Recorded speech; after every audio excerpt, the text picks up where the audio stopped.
things is I have people now that are listening really hard to their horse, and I'm saying, you're listening to a horse that's not communicating. And they think because they step back and listen, the horse will start to communicate. And I'm saying this horse has had 10 years of being in a nightclub as an introvert, and it knows how to read a book quietly, and everyone can be in their doof party going around them, and it's not even paying any, so it's pretty well blocked out people. I said, so basically somehow we've got to get the horse to unlock again.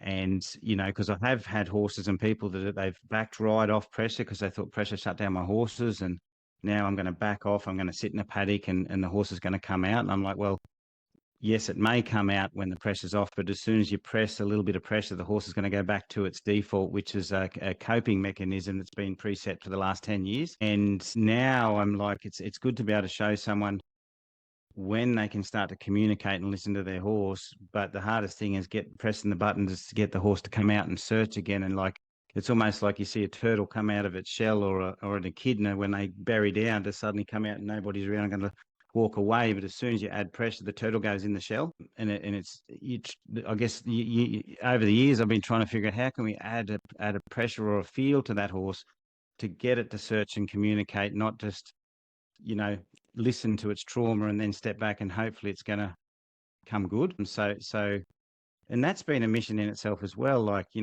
unlocking the shutdown horses effectively. So when you add pressure later on, they open more instead of close more. Like even just the pressure of a horse trail or horse float, how can they open up in a horse float? Not, I've got them listening to me now and they go in the horse float and close down. And that's, I guess, something that's so important now because, once upon a time I thought I'm dealing with young horses and I'm starting horses all the time and they're all fine. And then it wasn't until I started doing clinics that I saw a lot more broken horses. And the sad thing was that some of those people were doing it in the right intention. They did years of horsemanship and their message was to have a softer horse but actually all I saw was a robotic horse that learned a program. And you may have seen that too, because I think horsemanship is quite big, and I think it was an influence that I guess went through America, I guess before it sort of started to filter out to Australia, but or like clinics and that sort of thing.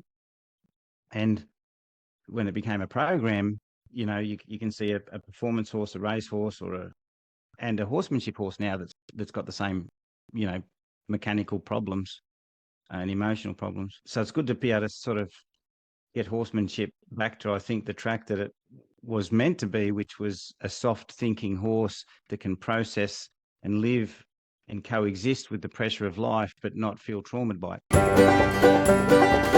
it.